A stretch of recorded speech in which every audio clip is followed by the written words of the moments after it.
interwebs, it is time for Spooktober. Woo! I know I'm a dork. I apologize. No, I don't. No, I don't apologize for being a dork. I'm a dork and I'm proud of it. But yes, it is officially October, which is my favorite time of year. I love fall. I love the changing leaf colors.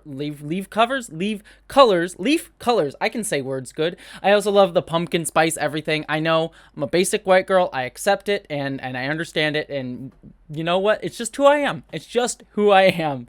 And there's nothing wrong with that. But also, one of the big things that I love about October is it's basically horror spooky time, and horror spooky time, like horror movies, are some of my favorite things. I don't really talk a lot about horror movies on this channel. I tend to be more science fiction, fantasy focused, which is strange because I do love horror movies and horror things and scary things so much. I just haven't really given myself much of an outlet to talk about them, even outside of just a few things here and there. So for today's video, what I wanted to do, because I am such a horror movie aficionado and fan, but don't get a chance to talk about it, is to share with you 10 underappreciated, hidden gems of horror movies that I think all of you would love, and I would love to just expose you all to. So these are not movies that I think are like the best of the horror genre, though I do think many of these are excellent. Or do I think that they're like ones that, a lot of people have heard of, but that's kind of the point. I want these movies to be more so, some of them you may have heard, but more so I want these movies to be movies that I think are really, really great horror movies, something that resonated with me, that I don't think a lot of people are talking about, and I think people should talk about more, and I just wish to share with all of you them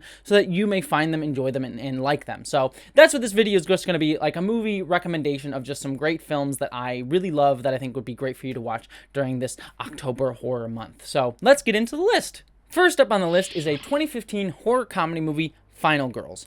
Now, horror comedy is actually my favorite genre within horror, and more than a few of these movies on this list will be horror comedy. Not all of them, but a good fair number of them. Mostly because, as many of you know, I love comedy. I tend to be very humorous and irreverent, and I also, like I said, I love horror, and I sort of love that mishmashing of it coming together. I think horror and comedy are weirdly two genres that I think are able to get at the core of what society means and different metaphors and things like that. It's what I love horror for, and it's what I love comedy for, and I think they actually mesh together really, really well. And that comes to a really great head in Final Girls, which is one of my favorite horror movies of all time, because the basic concept of this film is a kind of parody of slasher movies, like 1980s slasher movies, specifically Friday the 13th, the sort of like summer camp slasher film. But I think this movie does so in a way that like gets at that genre trope, but actually has something to say about, Final Girls, the idea that there's one girl that survives the horror movie and what that means for representation of women and things like that. But it does so in a very funny way, a very meta way, like it's very self-aware, but also in a surprisingly emotional way. The basic pitch of this film is that a girl gets sucked into a movie at a midnight screening of a movie that her mom starred in when she was a teenager. And so she gets sucked into the film and is now there with the character that her mother played in the film, but it's not her mother, but it's the character, but it looks like her mother. And she knows that in the film, her mother does not survive the slasher film tropes. She has sex, which is the thing you don't do in a horror movie, and so she realizes that she wants to try and save this character that her mother is playing because of her need to emotionally connect with her mother, and tries to save her life, tries to prevent her from getting killed in this sort of genre affair. It's a very meta film, but like I said, a surprisingly emotionally depthful one. I was actually like hit really hard in the feels by the end of this movie, and again, it has so much to say about the genre in general and women's representation within the genre, so I cannot recommend Final Girls enough. Next up on our list, we have an actual much more typical horror movie affair, and that is the Spanish horror film, Rec. A lot of people may have heard about this one. This one is one of those like more known gems if you like sink into the horror scene a little bit more. But this is a film that was actually remade for American audiences as the film Quarantine, which was okay. I like Quarantine, but it doesn't really hold the candle to the original film Rec. It's a found footage horror film, where a reporter gets stuck inside of a apartment complex that may or may not be overrun with mysterious dark forces, zombies, things like that. But what really makes this movie work is it really makes you understand the geography of the building within the found footage format, and also makes you really, really care about the characters. Like, the characters in the movie are so well drawn, and it makes you actually really care for them when they get picked off, and everything is so creepy and horrifying, and it plays with tension so well. I think the ending 30 minutes of this movie are some of the scariest 30 minutes I have ever seen in a horror film absolutely freaking terrifying. If you just want a bottle movie found footage horror film, I do not think you could do better than Wreck. It is honestly one of the scariest horror films I've ever seen, and I adore it. Also worth mentioning is Wreck 2, the sequel to this movie, which takes place literally like moments after the events of the first film. You can literally like watch one right after the other, and they just follow on each other so perfectly. And they're both really worth watching. 2, I think, is not as good as 1, but they're both excellent. They're both like top tier horror films that I both recommend. Next up, we have Coherence. Coherence is a great mind-bending film. This one falls a little bit more in science fiction than horror, but there are a lot of horror elements to it. The basic concept of this film is that the group of friends get together one night for like a dinner party, but then a comet goes overhead, and they look outside, and all of around the house that they're in is suddenly enshrouded in darkness. And what they begin to find out is that when they head into the darkness, they're actually encountering parallel universes, parallel worlds. So this is very much a alternate universe sort of horror story. And I don't want to get too into spoiling much more than that, because it does get really scary, it does get very fascinating, it does get very mind-bendy, and I really love where it goes. But one of the coolest aspects of this movie is how it was filmed. The director actually didn't have a specific script for this film. He just told all the characters who they were, what their motivations were, and let events unfold. And what works with that is that some characters, as you start to learn throughout the story, may have more information than others and may have different motivations than they initially appear. So actually getting the actors to give their sort of realistic reactions to things when things are revealed, and sort of seeing their subtle motivations come to the fore, is really, really, really cool. So Coherence is a great multiple parallel universe storyline, but one which is told in a very unique way for a film that I highly recommend. It ultimately gets very creepy towards the end. Next up on the list, we have another horror comedy called One Cut of the Dead, which is a Japanese horror film that actually got a lot of buzz about 2 years ago as like one of the best horror movies of the year, but has kind of fallen out of the conversation. And I want to bring it back because I actually just recently watched this a few months ago with my best friend Lucian, and he and I adored this movie. It's hard to talk about this movie because this is one of those movies that you kind of want to go in with less information. The less you know about this movie, the better. What I will say about this is it's basically the movie starts off as a one-take zombie horror film, and you will start watching the movie for the first 30 minutes or so and say, this is good. This is okay. I like this. I can appreciate it. I enjoy it. But you don't think it's anything stellar. But then there's a turn. And I don't want to spoil much more than that, but once that turn hits, then and you start to see what this movie is actually about, you will understand its brilliance and how absolutely masterful it is. This movie was a movie that made me just, Lucian and I, while we were watching it, just like we were dying laughing, but also like loved some moments, and it really made us like love filmmaking again. Like I went to film school, so did Lucian, and just watching this movie made us love like, oh, I just love like what they did with this movie on a filmmaking aspect is just so wonderful, creative, thoughtful, and something I've never really seen before. So I cannot recommend One Cut of the Dead, but I'm going to stop there because this is a movie that is best going into it without any information. Even what I've already said is probably a little bit too much, but I just say it to get you to go watch this movie if you have not. Next up on the list, we have another horror comedy. I know I have a bunch of them on this list, but this is Vicious Fun. Vicious Fun is vicious fun. The basic concept of this movie is that a horror movie sort of magazine writer, he sort of writes about horror movies in his spare time, but he's kind of a down on his luck dude, doesn't know really how to get the girls sort of thing. He ends up trying to stalk his girlfriend's his roommate, who he wants to be his girlfriend's new boyfriend, I should say, and eventually gets wrapped up in a basically a serial killer support group accidentally, and basically has to try and convince everyone around him that he is also a serial killer along with them, knowing his knowledge of horror movie tropes. This movie is a lot of fun. It takes a lot of twists and turns that I did not expect. It's very, very funny as well. The performances are amazing. The different other serial killers that this movie brings to the fore are really, really cool, and I love the performances by all of them. The set pieces are also really, really good as well. One thing I will say is this movie is a tad overlong. I think there's one set piece too many here, but they're all effectively done. I think the movie just slightly overstays its welcome. But overall, I think this is a really fun and clever take on this sort of like serial killer movie that I've never seen before, and the twists and turns are absolutely fantastic. And just for the performances alone, this movie is worth a watch. Next up on the list, we have yet another horror comedy. I swear this whole list is not going to be horror comedies, I promise you, but this is a movie called Bloody Hell. This movie is weird and strange, but in the best, most fun kind of way. This movie follows a character who, after sort of stopping a bank heist in a really extreme, violent way, kind of has to leave the country to sort of escape this sort of like the talk about him and his sort of own violent tendencies. So he goes and tries to take a trip to another country, but eventually gets captured and kidnapped by another family who may have their own dark, sinister ideas for what they want to do to him. And what this really movie rests on is the dual performance of the main actor, who is trying to be this normal guy, but then also has a version of himself in his head who is very violent, very like clever and dark and sinister that he's talking to. And so he's constantly combating, like, do I try and be like the normal, kind, empathetic guy to try and get out of this situation, or do I just try and kill and murder everyone and manipulate and do terrible, nasty stuff in order to get out of this situation? And it's such a great sort of look at like dual protagonists, and the real fun of this movie is just seeing the actor bounce off of himself,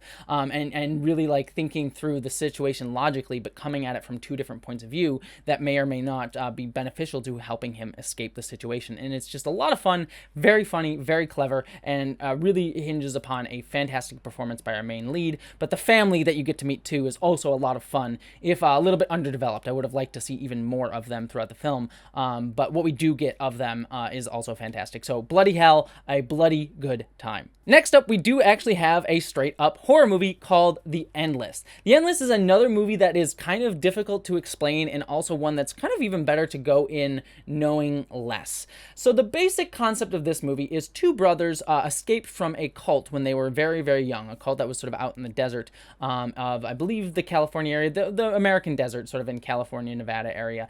And they've been gone from it for many, many years, but one of the brothers was sort of older when he escaped from the cult and sort of realized what the cult was, that it was a dark cult, but one brother was younger and kind of wants to go back because he at least wants to know like what it was like so he could kind of come to terms with it. So they both go back to visit the cult again, to sort of like remember what it was like and realize why they left. But ultimately, they start to realize that the cult may have been built around something that was more real than they initially thought. And this is one of those movies that is mind-bendy, trippy, strange, and weird, but you're definitely coming for the vibe. The vibe of it is just earnestly creepy as you're slowly trying to figure out what is wrong here. There's some time-bendy stuff, some weird stuff going on here that, again, is best not to spoil too much. But if you're looking for like mind-bendy horror with some really good characterizations and some trippy stuff and trippy visuals down the line, this is the movie for you. Definitely very scary vibe. There's nothing overtly like jump scares or like zombies or anything like that and monsters, but it's much more of a creepy vibe throughout, and the situation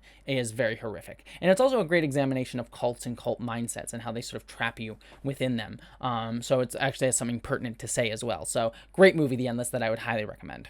Next up, we do have, this one's kind of a horror comedy, but you could just look at it as a straight horror. I kind of look at it as a horror comedy, and then this is the movie called Ready or Not. This movie actually got a big release, so I do think that a lot of people probably have heard of it, but it's kind of fallen away from people's mindsets. I don't really hear a lot of people talking about it anymore, so I want to bring it back up as a movie that is definitely worth your time. Basically, the best way I can kind of pitch this movie is a basically horror version of Knives Out. If you like Knives Out and the sort of like look at the like weird eccentricities of the rich people, and a movie that like takes them down and really knocks them down a peg and is very self-aware of like, yeah, rich people kind of suck and are full of themselves, this is the movie for you. It's very much a horror movie version of that. Basic concept is this new member of the family, she's marrying into the family, basically gets caught up in a really dark and dangerous game of hide and seek with the family, with a lot more at stake than she would initially have thought. And so she has to play hide and seek around this giant mansion with this new family of hers that may or may not be trying to kill her. So again, this movie is much more about the dynamics of the family, with obviously a slasher film vibe. It is very, very similar to Knives Out in style and tone. I don't think it reaches the heights of that movie. I mean, Knives Out is like a top tier, one of the best films of the decade sort of movie, so I don't think this is going to measure up to that. But if you're looking for something more in that style of Knives Out, if you're really hungering for that type of film, this will definitely fit that niche, especially if you're a horror fan. Also, there's some construction going on outside my apartment that just started up right now, so if you hear some noise during this video, I apologize for that. There's nothing I can really do about it. But next up on the list, we have another kind of horror comedy called The Wolf of Snow Hollow. Again, I know I've saturated this list with horror comedies, but I love horror comedy, so you're just gonna have to deal with that. But basically, the best way I can describe this one is comparing it to another movie as well. This is basically a horror movie version of Fargo. So if you like, this movie is very much about a small town sort of wrestling with the fact that there may be a werewolf amongst their midst, and them trying to figure out who's the werewolf is, like what's going on, and sort of the town sort of pulling itself apart at the seams because of all the stuff going on with these murders that they're not prepared for and not used to. Again, it's very much a Fargo kind of film with like characters kind of being that like, oh shucks, we're just the small hometown people, you know, oh don't you know, sort of thing, where it's just like you're really dealing with like these very, very folksy people and people kind of in over their head in a situation, but just with a little bit more of a horror werewolfy bent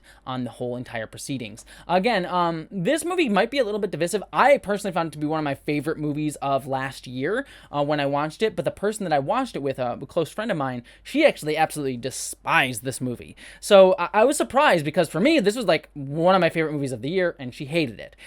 So I think it really just comes down to what your preference is in terms of tone. If you're a fan of Fargo, Coen Brothers, that more aw-shucksy kind of nature, sort of like look at the dark and dangerous underbelly of sort of normal worlds and normal situations and sort of normal human interactions, this movie will definitely do it for you. If that's not your style of tone, that more sort of like grounded nature but with a little bit of like heightened dark comedy within it, then I would maybe pass on this one, because it did seem to be very divisive. But for me, I really adored this movie and found it to be quite excellent. The penultimate movie on this list is another horror movie, just a straight horror movie. It could also be considered horror comedy, but I think it's much more straight horror, called 12-Hour Shift. This movie is all set within a single night, mostly within a hospital. It does go outside the hospital a little bit at times, but it's all mostly set within a hospital, following a sort of like very take-no-nonsense nurse who harvests organs for kind of a gang that lives in town in order to help pay her bills. She basically harvests organs, and she gets sort of involved in a situation where a very important organ that is needed for someone goes missing because of the ineptitude of this sort of one of the gang members' girlfriends who's there to sort of pick up the organs. This movie is one of those like things spiral out of control and things get more and more just sort of over the top as things go on. Like it's just sort of characters trying to deal with this situation, trying to deal with like things just spiraling out of their control in a single night in the hospital, in a really, really fun way. But the characters, the two main lead characters, the sort of head nurse that I was talking about, and then the sort of girlfriend character, are really is what you're going to come here for. The girlfriend character very much has like a Harley Quinn-esque vibe, where she's just sort of manic, kind of just does what she wants, is quick to do violence where she needs to in order to get what she needs, but is clearly not all there in terms of how she thinks about the world. Whereas the nurse is sort of the more intelligent, pragmatic side of what you would think the Harley Quinn character would be. She's smart, pragmatic, but also just like takes no nonsense and will take no names in terms of what she wants to get through. But also she is not the one in power. And again, there's some discussions of women's roles in things here because both of the characters are women in a more male-dominated field, like doctors or in gang settings. And so there's some discussions about like who and how and when they get power. And there's some really great sequences in here. I know I kind of said this is more of horror, but there are some comedic moments within here. But this is just a great film. The one knock against this is definitely a lower budget film, and you can definitely see that in some of the performances and acting. The performances aren't bad by any means. I was just praising them. But you can definitely feel the sort of low budget nature of the movie. As you watch it. So if that's something that puts you off a little bit, it doesn't bother me. I sometimes love the low budget sort of style of things, but there is sort of a noticeable sort of like low budget scrappy quality to this movie that I personally enjoy, but I know can be a put off for some people. This brings us to the final movie on this list. I've actually done a whole video on this movie on my main channel, so I won't go too much into it. If you want to watch that review, I'll give you more specifics. But I really enjoyed this movie because it was very different, and that is a movie called Scare Me. What I loved about Scare Me, it stars the, I forget the actress's name, but she was the actress who on the recent season of The Boys played the Nazi superhero character. Loved her. I don't love the Nazi character, but I love the actress of that. She did a great job, and she does a great job here as well, where the whole concept of this movie movie is two writers. One, a sort of famous Stephen King-esque type writer. This is the girl who was from The Boys, and a writer who like is kind of a wannabe writer, doesn't know really how to be a good writer, and kind of gets stuck in stereotypical storytelling tropes. They both get stuck in a cabin during a storm with the power out, and have to tell each other scary stories in order to pass the time. This movie is so brilliantly fantastic because it's a meditation on stories and how we write stories, and how tropes can be subverted and not be subverted, but also the power of just the storytelling medium in general, because this movie never leaves that cabin. It is just two characters telling each other horror stories, and it's sort of an anthology in that sense, but you never break out of that. It's just these characters telling each other stories, and it's all told with their performances and with sound effects. All of it is just performances and sound effects, and yet you get so immersed in these stories. You get so immersed in how they tell the story. It really feels truly unique, and I cannot describe this movie better than just saying like you should watch it, because I think it's just a unique type of horror film that just really enthralls you, despite what seems like it would be a silly pitch, just two people acting out horror movies in a cabin. But you get invested in it, and it really works for me. It's very funny, very affecting. There's some surprising twists in this as well. The stories that they tell are really interesting, as well as the overall story with our two main characters as well. I think they are also fascinating characters on top of that, and how they bounce off of each other as they tell stories is fascinating. So I just think the structure of this film is truly unique and wonderful, and buoyed by some excellent performances by the cast. So yeah, that is my list of some horror films that I think all of you should watch. Again, this is not my definitive list of the best horror movies, though I do enjoy all of these films. This is more just a list of films that I think sometimes get overlooked or not talked about enough, and I wish to just share with all of you. But that all being said, what are some horror movies that you have watched that you would recommend to me? Like I said, I'm a huge horror fan, so if you have recommendations, let me know down below, because I would love to get some more horror movie recommendations. Also, let me know if you ended up watching any of these movies. I've already seen them. I would love to talk about them. That one problem with being a horror movie fan like this is I don't really get much time to talk with other people about movies that I really love, because they're sometimes so niche. So if you've seen any of these, I'd love to hear your thoughts on them. But beyond all of that, thank you so much for watching. I hope you enjoy Spooktober. Maybe I'll do a few more of these as the Spooktober season goes on. But thank you so much for watching. I hope that you, as always, live long and stay sexy.